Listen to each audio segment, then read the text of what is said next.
tal amigos? ¿Cómo están? Bienvenidos a Momentos.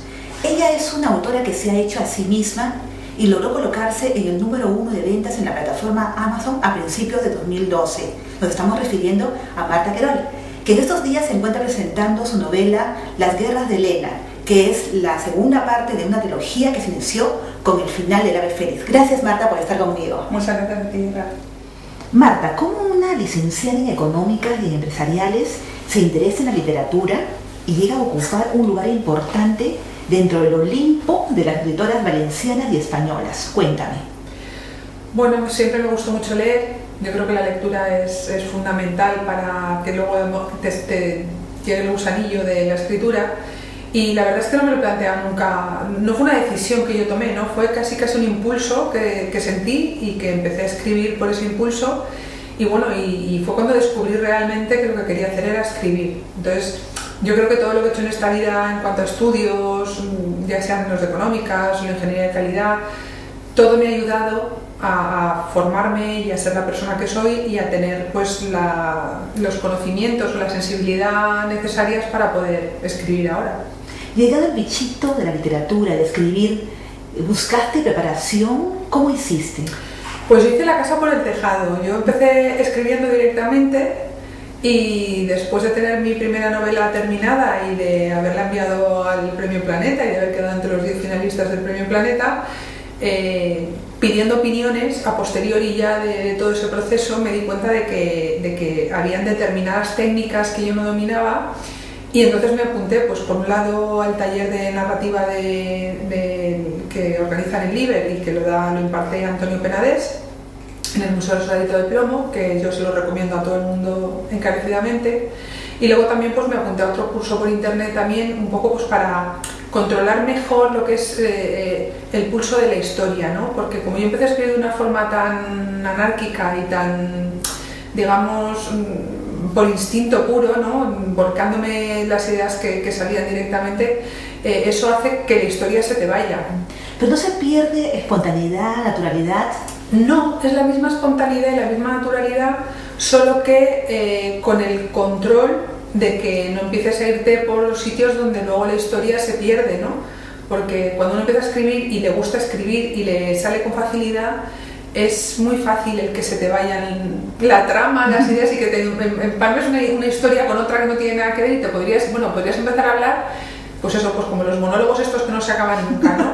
Entonces es una manera de ser más conciso, de ir más al grano, de centrarte más en la historia y de quitar cosas superfluas, ¿no? Debes tu éxito a la plataforma de Amazon. Fuiste la número 1 en ventas a principios del 2012, como decíamos al comienzo. Pero ¿cómo se te ocurrió subir tu libro allí? ¿Y qué tipo de campaña tuviste que emprender para lograr tus objetivos? Bueno, la verdad es que lo hice un poco obligada por los lectores. Yo había publicado el final de la Ave Fénix con una editorial valenciana, tuvo muy poca, bueno, se distribuyó prácticamente aquí en Valencia y se agotó la edición aquí en Valencia. Luego me firmé con una editorial malagueña y pasó algo parecido. El libro llegó un poquito más lejos, pero los lectores me escribían a mí a través de Facebook. Yo soy una persona que estoy muy metida en las redes sociales y que creo que soy accesible. Y la gente me preguntaba, oye, es que he ido a buscar tu libro y no lo tienen, es que he ido a buscar tu libro y no lo tienen. Entonces, para un escritor es algo desesperante que los lectores te quieran leer y no te lean porque no encuentran tu libro. Entonces, ante esa disyuntiva yo pensé, bueno, voy a ver cómo está mi contrato, vi que los derechos digitales eran míos y puesto que eran míos dije, oye, pues si la gente me quiere leer, me va a leer. Y entonces, efectivamente, lo subí a la plataforma, en realidad a finales del 2011 fue cuando lo subí, entonces no estaba todavía Amazon España, estaba solo Amazon.com. Y bueno, empecé a moverme por Amazon, me di cuenta que sí que requería un esfuerzo en cuanto a promoción y presencia y que la gente se enterara que tenías tu novela colgada ahí, porque es que hay más de 1 millón de libros. Entonces, claro, entre más de 1 millón de libros, asomar la cabeza y que te vean es casi imposible, y más digamos, en la misma liga que están jugando pues autores de un prestigio ya consolidado y que tienen una editorial detrás y que les están promocionando y demás, ¿no? Entonces, pues yo quería que me leyeran, sí que lo puse a un precio muy económico, lo puse aproximadamente a €1, y bueno, y empecé a moverme por algunos foros literarios y a decir, pues esta es mi novela, quedó en su momento entre los 10 finalistas del Premio Planeta, tenía 2 ediciones en papel y ahora el que la quiera leer la puede leer a €1. ¿Y eso requería estar todo el santo día o parte de tu día en Pues sí las que redes? cogía muchas horas. Es una de las cosas más pesadas porque sobre todo tenías que estar vigilando en cierta medida cuál era la evolución de esas acciones que tomabas para ver qué resultado tenían y si el resultado era bueno, pues poderlo aprovechar también y decir, vale, pues tanta gente lo está leyendo o esta gente le ha gustado o estos son los comentarios que estoy teniendo. Pero claro, como es algo imprevisible, sí que te requiere, sobre todo cuando empiezas, un estar vigilante durante mucho tiempo. Es muy agotador. Pero mejor vayamos al comienzo de toda esta historia para entenderlo mejor, Marta. ¿Qué movió en ti el hecho de que, movió mucho en ti el hecho de que quedaras finalista en el Premio Planeta 2007 y si llegaste a pensar que ya estaba todo hecho y que a partir de ahí era todo fácil y sencillo? Pues realmente lo movió todo, fíjate, porque como yo empecé a escribir sin pensar realmente si quería dedicarme a escribir, simplemente lo hice por gusto, por gusto y por necesidad, ¿no? Era algo que yo necesitaba hacer y no pensaba que fuese a llegar nunca a una librería ni a ningún sitio. En el momento en que yo vi que quedaba finalista, entre esos 10 finalistas, pensé, pues no se me da mal, pues he hecho algo que merece la pena, ¿no? Porque yo no era consciente hasta qué punto mi obra, en ese momento que yo sí pensaba que era una novela, pero no sabía hasta qué punto podría ser clasificada como esas novelas que yo me iba a la librería y cogía una y la leía y decía, ¡ay, qué bien me lo he pasado!, ¿no? Pues no sabía si lo que yo había escrito entraba dentro de ese grupo de literatura. Y quedar finalista en el Premio Planeta me hizo pensar que sí, y porque además hablé personalmente con don José Manuel Lara, me dijo que tenía un informe de lectura muy bueno de mi novela, me pasaron el informe de lectura, leí el informe y vi que realmente les había gustado, la consideraban bien escrita, la veían interesante, entonces pensé, bueno, pues si realmente esto a mí se me está dando bien, ¿por qué no intentas publicar? O sea, yo realmente empecé a plantearme publicar y empecé a tener fe en mí, en mi trabajo, en ese momento, porque hasta ese momento pues yo me lo había tomado, pues fíjate, como algo que se me ha ocurrido, lo he hecho y bueno, pues mi familia me dice que está muy bien, pero son mi familia, ¿no? ¿Qué me van a decir? Y a partir de ahí me lo tomé en serio, me lo tomé muy en serio. Pensé también que había llegado a un sitio, digamos que a partir de ahí tenía el camino más fácil de lo que luego me encontré, porque realmente luego el camino fue mucho más difícil de lo esperado. Entonces es posible llegar a ser finalista del Planeta, ¿no? Sin que nadie te conozca, no tengas ningún enchufe, como dicen por ahí, ¿no? Entre los 10 finalistas doy fe. Ya el ganador y el finalista que tienen una dotación económica, eso ya se irá a otro costal. Pero entre los 10 finalistas, vamos, yo doy fe porque además fue muy gracioso porque coincidí en la cena de la Gala de los Planetas con otro finalista, igual que yo, que los dos estuvimos pues contando nuestra experiencia. Él se había presentado 10 veces, era la primera vez que quedaba finalista, estaba un poco asombrado de que yo con mi primer envío ya hubiese quedado finalista y tal. Luego he coincidido también en las redes sociales con otro autor que en su momento quedó finalista en el mismo año que yo, Rafael R. Costa, una autora, por cierto, buenísimo. Yo le he leído La interpretadora de sueños y es una novela que me gustó mucho, pero mucho. Y bueno, y vas viendo, pues eso, vas conociendo a esa otra gente que como tú llegaron ahí sin conocer a nadie y sin esperar nada y te das cuenta de que sí, de que esos 8 por lo menos sí. Has llegado como has llegado. Pues no sé qué a 2 se han juntado para que al final tu obra haya merecido llegar ahí, pero es la realidad. Dices que no te consideras todavía aún escritora. ¿Por qué? ¿Qué te falta para sentirlo y asumirlo así? Yo no sé si es porque nunca me planteé serlo, porque claro, yo llevo a compañeros míos escritores y desde pequeñitos han querido ser escritores y han escrito desde siempre y era una inquietud que ellos tenían ahí de toda la vida y claro, lo mío es muy reciente. Yo empecé a escribir en el 2006 y empecé a escribir, como digo, por mi propio impulso y necesidad y sin ningún objetivo en concreto, no pensaba llegar a ningún lado. Y entonces, a lo mejor por esa forma en la que yo he entrado en la literatura, me veo una persona aprendiendo. Yo cada nueva novela que escribo me la planteo como un reto, como una forma de mejorar. Intento fijarme en los errores que he cometido en las anteriores y no volverlos a cometer. Soy obsesiva con las correcciones mías y ajenas. O sea, yo qué sé, no gano para mucho? Correcciones. Sufro mucho porque quiero hacerlo bien. Mi ilusión es llegar a escribir bien. Y para mí eso es ser un escritor, ¿no? Y eso yo creo que te lo da el tiempo, te lo da la experiencia, te lo da la práctica, te lo da la lectura y te lo otorgan los lectores, no te lo puedes otorgar tú mismo. ¿Cómo es el alma literaria de la escritora Marta Querol? ¿De qué está hecha? está hecha de todas mis vivencias, está hecha de mi pasado, de mi presente, de lo que me gustaría que fuera mi futuro, de mis miedos, de todo. O sea, el alma literaria creo que está hecha de lo que cada escritor es y en cierta medida, aunque escribas ficción y las historias te las inventes, yo creo que siempre proyectas algo, algún pequeño detalle, alguna cosa, de alguna manera, ¿no? Tus propias vivencias y tu forma de ser. Yo creo que el alma está ahí. Por otro lado, ¿cómo se ha portado la crítica contigo? ¿Te afecta cuando no son muy amables? Pues mira, ahí podríamos hablar a dos niveles diferentes, ¿no? Una cosa curiosa es que los que somos autores, digamos, noveles o que empezamos o poco conocidos también, da igual que lleven muchas novelas publicadas, normalmente lo que es la crítica especializada ni te lee. Ya. Y no llegas a aparecer como ninguna reseña, digamos, profesional realmente, o muy poquitas, ¿no? Yo estoy contenta porque esta semana Marta Rivera de la Cruz, que para mí es una gran escritora, me ha recomendado en la revista Glamour como una de las obras que había que leer, pero no es frecuente encontrarte con crítica especializada que te lea y que dé una opinión, digamos, fundamentada de tu novela. Y luego sí que tienes muchas en foros, en blogs, incluso en las propias páginas de venta de libros siempre hay un apartado de opiniones y ahí tienes comentarios de todo tipo. Y bueno, los malos nunca gustan, por supuesto. Lo que pasa es que hay malos y malos. Hay comentarios negativos en los que están fundamentados y aquí ya vas cogiendo cosas y vas pensando, hombre, pues es posible que esto que le ha desagradado tanto a esta persona tenga algo de razón. Tenlo en cuenta y en la siguiente novela pues procura definir mejor este aspecto, tal, pero eso son unas críticas que normalmente están bastante argumentadas.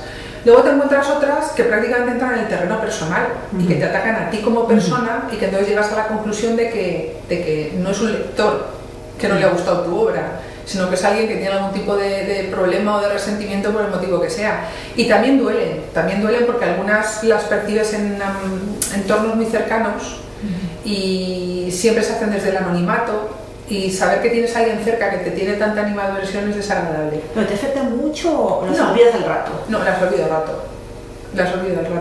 Igual que las buenas, ¿eh? ¿No te las crees? No. Además procuro en las buenas también. A ver, una buena crítica para mí aquella es la que te incluye aspectos positivos y algunos aspectos negativos. O sea, una buena crítica para mí es la que te fundamenta unas cosas y otras, porque ninguna obra es perfecta, todos tenemos cosas que mejorar.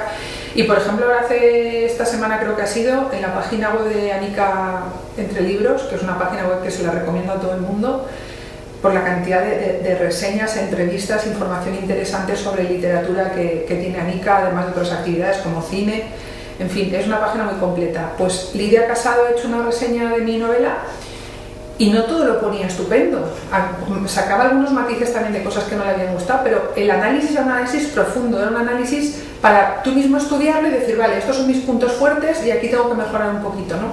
Entonces esas son las que yo sí que intento quedarme con ellas, retenerlas y sacarles todo el jugo que pueda en mi aprendizaje, ¿no? Para el futuro. ¿Estás al tanto del trabajo de otros escritores? ¿Eres dada a compararte con tus colegas? No me comparo, pero los leo mucho, me gusta leerlos y además me gusta, cuando me ha gustado la obra, me encanta poder poner yo mi comentario y decir, pues hombre, pues como he dicho ahora, pues Rafael R. Costa me parece un escritor como la copa de un pino. Y sin embargo a lo mejor no es todo lo conocido que podría serlo, ¿no? Entonces cuando yo leo compañeros, pues Sebastián Roa, un autor de novela histórica que me encanta, pues cuando los leo y me gusta, a mí me encanta poderlo escribir y dejar mi opinión en cualquier sitio y compartir con ellos además, si es posible, si tengo la suerte de conocerlos, pues los pequeños intríngulis o cómo han escrito esa novela que me ha gustado o cómo han llegado a esa historia. Para mí es muy enriquecedor, ¿no? Entonces, pero no me comparo con ellos, porque yo creo que cada autor tiene su estilo, tiene su mundo, tiene su forma y sus historias y no somos comparables. ¿Cómo organizas tu trabajo literario? ¿Tienes una rutina o escribes cuando tienes tiempo? Pues intento tenerla, pero me la salto demasiado a menudo porque la vida me lleva por donde me lleva y es impredecible completamente.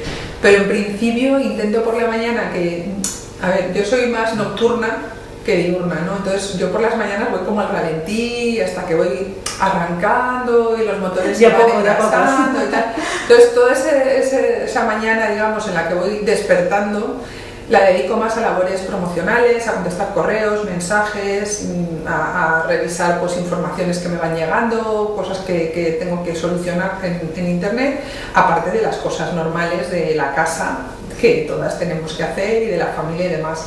Y luego ya a partir de la tarde es cuando me concentro más y estoy más en el trabajo literario, y es cuando bien corrijo o escribo, me documento.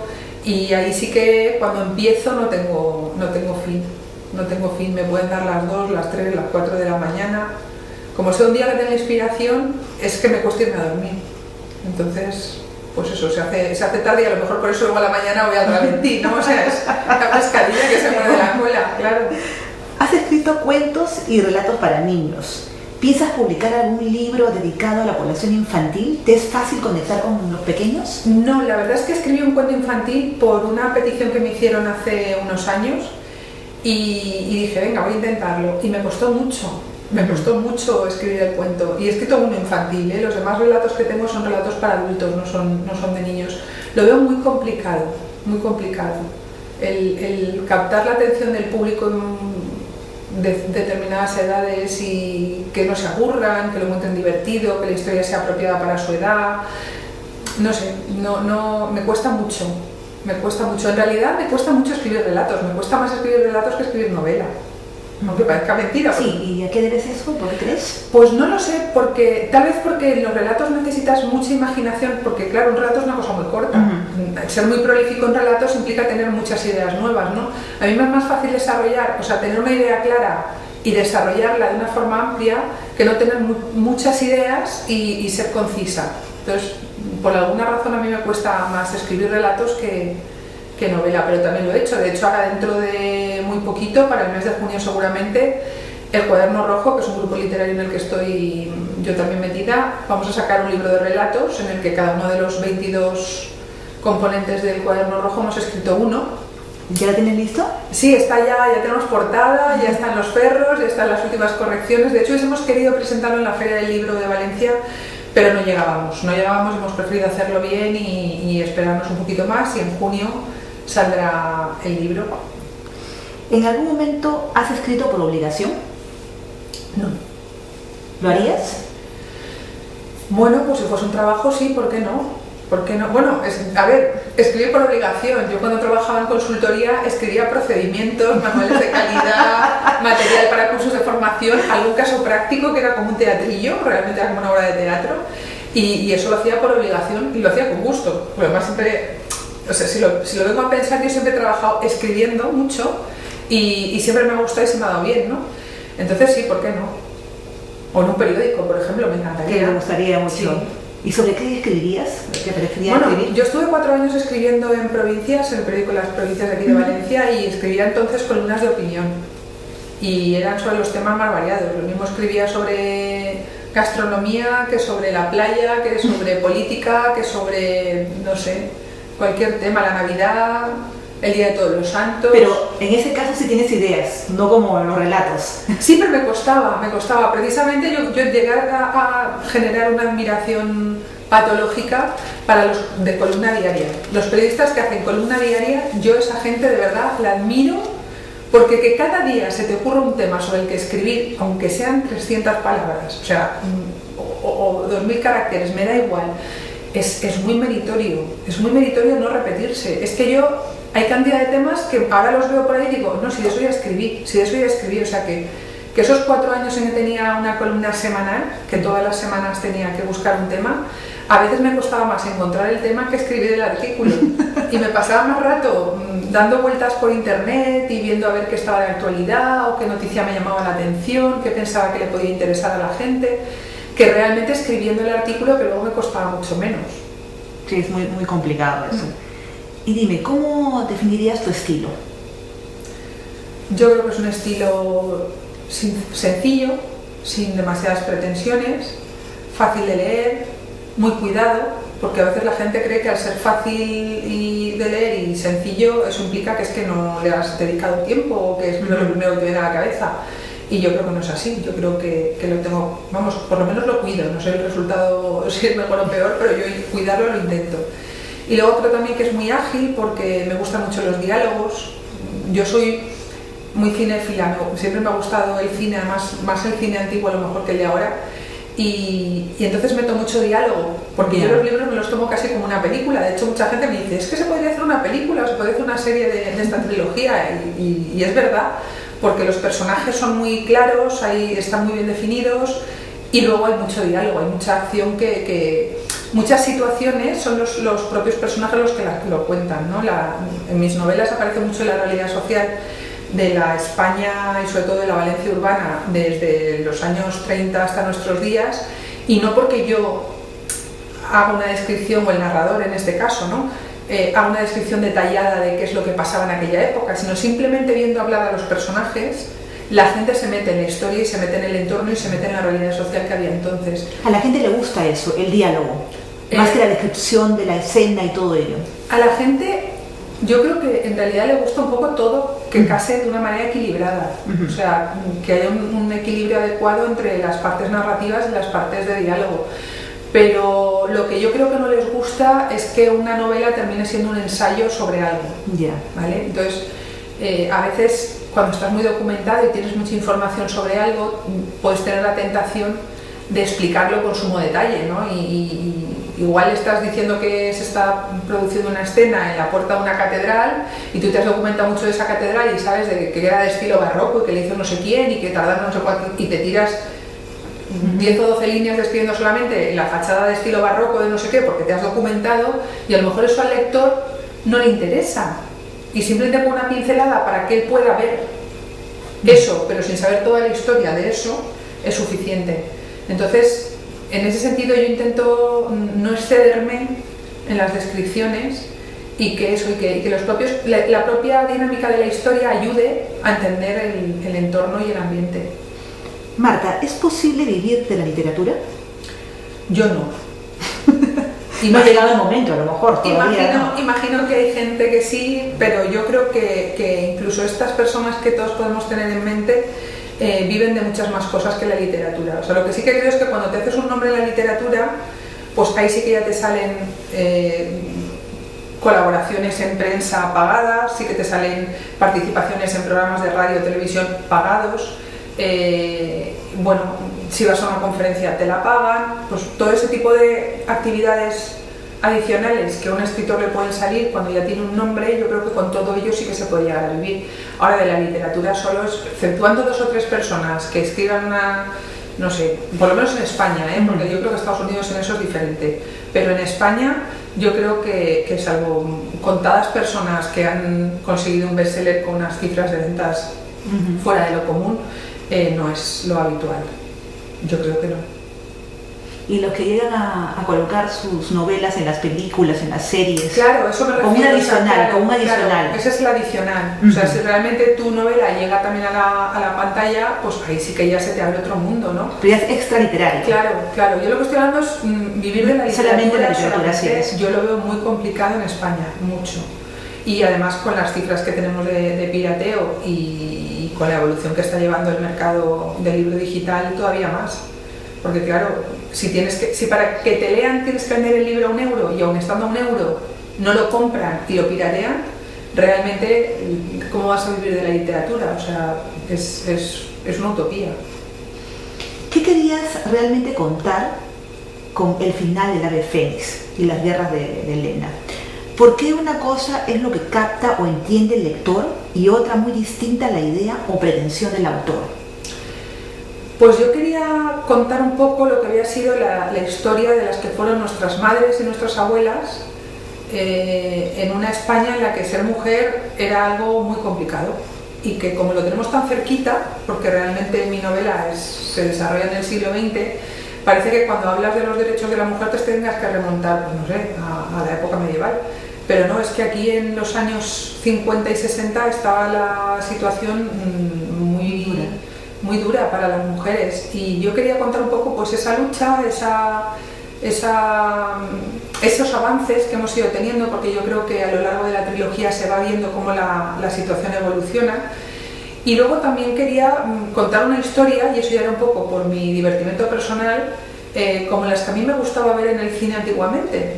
Yo, como digo, me gusta mucho el cine de los años 40, 50, las películas de Elia Kazan, las películas de Mankiewicz, películas con mujeres fuertes, con carácter, de romper y rasgar, yo qué sé, con dramatismo detrás, historias que yo veía que últimamente no leía mucho de ello, o sea, o eran cosas más blandas, más románticas, más, no sé, fáciles en ese sentido, o ya te metías en otros géneros, ¿no?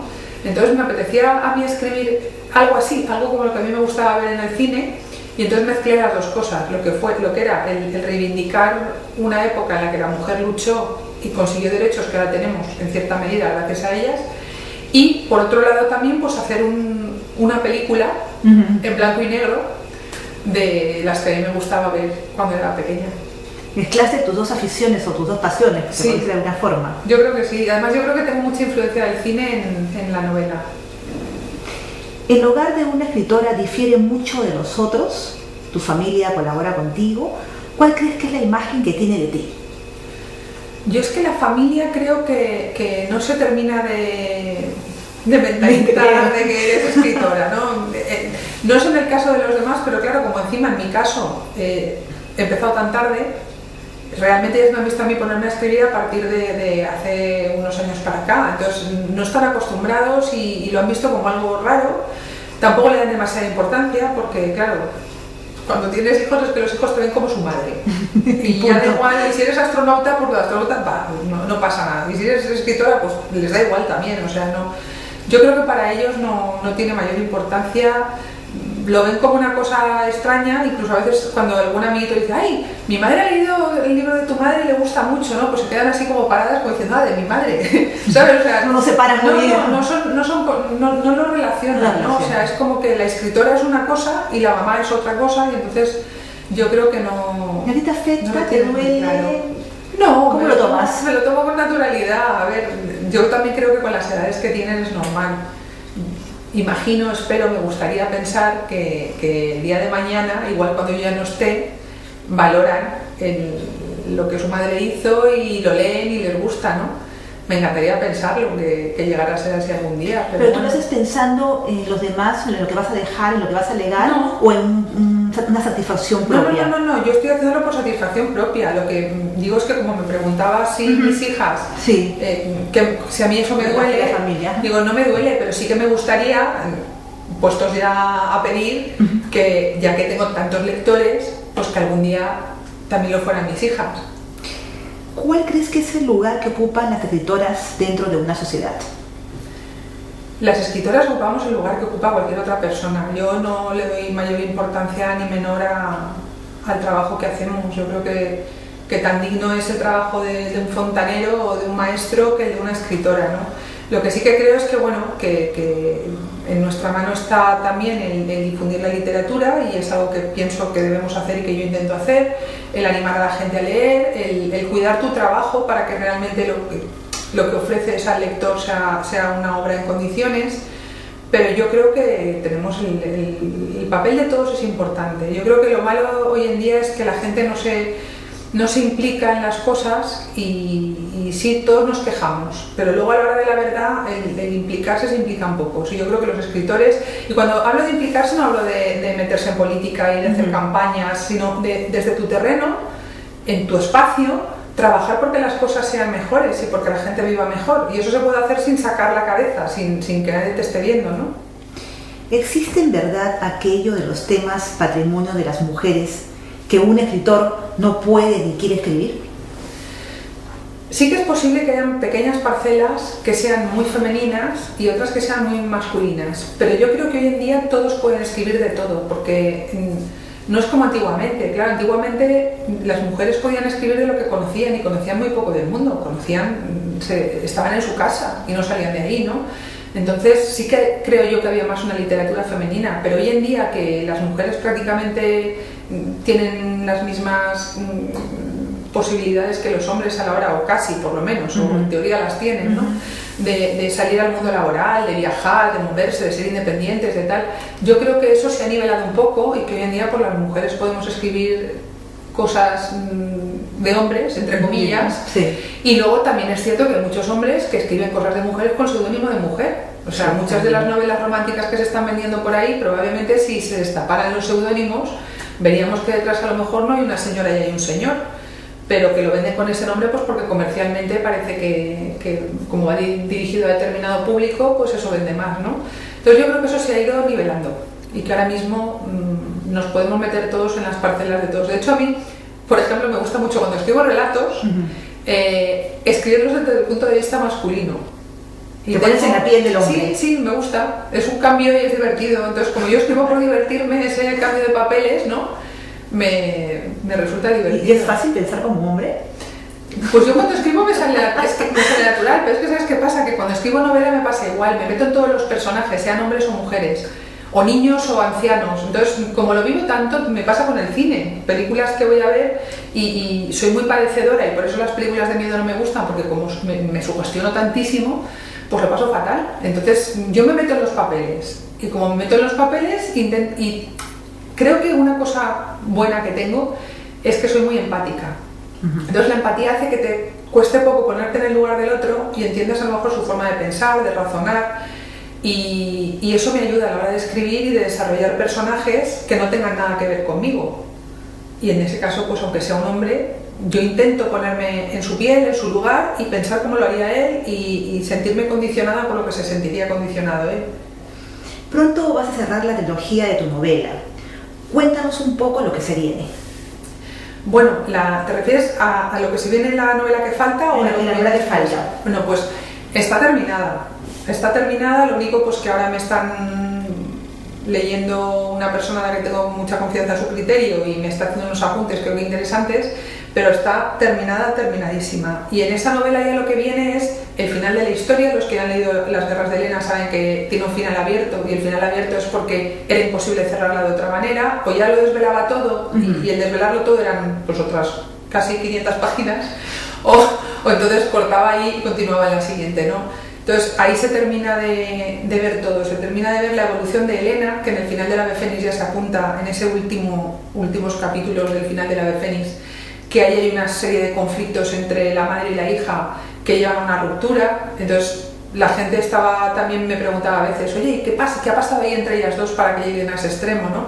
Pues toda esa historia de nuevas luchas de Helena, pero ahora mismo en esa tercera novela ya contadas por su hija Lucía, con lo cual toda la perspectiva de toda la historia que he contado hasta entonces cambia, porque al ser en primera persona narrada por uno de los personajes, aunque cuentes cosas que ya se sabían, se ven desde otro punto de vista, se ven desde otro ángulo, ¿no? Y eso yo creo que le da una dimensión a la tercera novela muy interesante. Tiene también mucha intriga psicológica, sobre todo, más que lo que es acción pura y dura en plan aventura, como en Las guerras de Helena hay una parte importante de aventura, pero en la última novela es más psicológica. Y yo creo que todas las piezas de un puzzle muy grande que empecé a hacer con el final de la Ave Fénix, en esa última novela se van encajando de forma milimétrica hasta que la historia se cierra y queda todo claro. Entonces yo estoy muy contenta además con el final de la novela y con el conjunto como ha quedado, aunque sigo trabajando en ella y la sigo perfeccionando, por eso que digo de que soy un poco obsesiva sí, en el tema de las correcciones. ¿Cuál es la guerra que tiene que ganar Marta Querol como persona y como escritora? Como persona yo creo que tengo muchas guerras que ganar, en el sentido de que yo creo que no llega a ninguna meta. O sea, no me refiero a que tenga guerras de lucha, sino a que tengo muchos espacios todavía que recorrer y yo me considero una persona en formación constante y lo que me gustaría pues es llegar a conocerme bien a mí misma, que yo creo que eso es muy importante, y si lo consigo llegar a ser feliz, que es algo también creo que a todos aspiramos, ¿no? Y de momento pues voy consiguiendo tener bastantes ratos de felicidad, pero si los puedo prolongar pues sería fantástico, ¿no? Y como escritora, pues hombre, a mí me encantaría lo que he dicho antes, que es una utopía, que es poder dedicarme a esto y nada más, ¿no? Y poder vivir de ello. Pero eso no va a depender de mí, probablemente tampoco de los lectores, va a depender de todos, va a depender de mí, de los lectores, de las editoriales, de cómo evolucionen incluso los que no te leen, porque el mercado literario se lo están cargando entre mucha gente que a lo mejor ni siquiera te leen. Entonces, sí, como escritora me gustaría llegar ahí, pero sé soy consciente de que no es fácil. Marta, espero que ganes todas tus batallas, todas tus guerras. Ha sido un placer conversar contigo y Igualmente, ojalá que Elena. pueda haber una próxima oportunidad. Fenomenal, nos veremos seguro. Esto fue todo por hoy. Gracias por haber estado en Momentos. Soy Edgar Reategui. Hasta luego.